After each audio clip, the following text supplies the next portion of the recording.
Hi everybody, welcome back to my channel. Thanks for tuning in today. I want to talk to you about something called Ohm's Law. And if you're into electronics, and especially if you're into designing your own electronic projects or circuits, you'll need to know Ohm's Law. And years ago, someone taught me a really easy way to remember it. And I'm going to show you that to you right now. So if you would, take a look at this drawing right here I have. And let's just put it in your mind, a triangle. Okay, let's start with that. And inside the triangle, we're going to have a formula, and I call it E over IR. Now, if you can remember that, or just keep repeating it to yourself, say it with me. E over IR.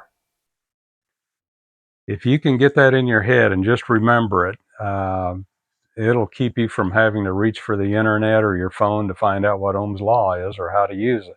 So stay tuned. Right now we're going to zoom in on this, and I will show you a little trick that helped me immensely when I was learning electronics. Okay, now that you have the triangle shape burned into your mind and you're remembering E over IR a few hundred times, hopefully you'll remember it the rest of your life. And what I did was I drew up a simple little circuit here. It's the ultimate in simplicity. We have our voltage source, our battery. We have our resistance, that is our load. And I put an ammeter in here just to illustrate the way you measure current in a circuit. Just a quick reference to that. If you are new to electronics and you're wondering how to use your multimeter and you have it set on amps, please don't put the ammeter across your voltage source or in parallel with it. You'll be buying a new meter soon. I am depressed.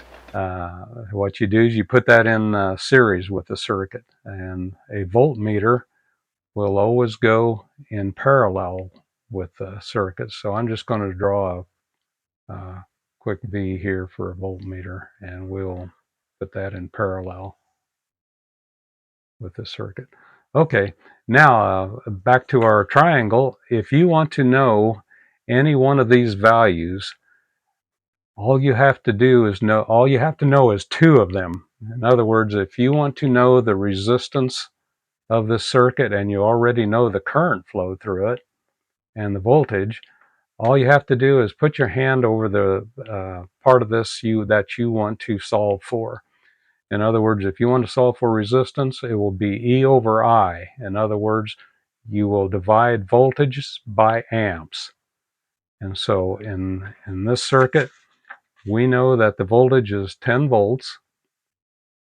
And we know if we know what the amperage is, well, let's do this the other way. We know what the voltage is, and we know what the resistance is right here. So let's solve for the current.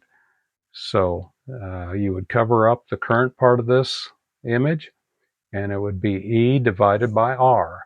And so we know it's 10 volts up here, and the resistance is 10 volts. So 10 divided into 10 is 1, and that is our current. It'll be 1 amp. All right.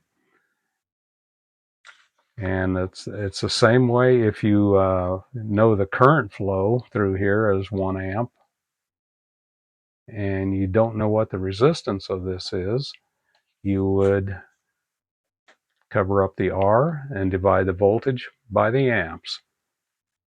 So we know it's 1 amp, and I've done this for simplicity, just keep it easy. Be 10 divided by 1, and that would be equal 10. And so our resistor is 10 ohms. And you can, as long as you know the two values of the circuit shown here, you can solve for the third one just by covering up one of them. So if you want to know what the voltage drop is across that resistor, You cover up that, and you have I next to R, and I always use it as I times R, current times ohms. So it'd be 1 times 10, and that would give us our voltage of 10 volts. So that's all you have to do. It's very simple. Just cover up the one you want to solve for. Now, the next thing that you'll probably want to know is, wow, I know what the resistor value is. What do I do about the wattage? How do I solve for that? Well, I have another formula that's very easy if you want to remember it. It's I squared times R. So we know the current value here is 1 amp, and we know the resistance is 10 ohms. So 1 times 1, that'll give us the square, is 1, times 10, that equals 10 watts.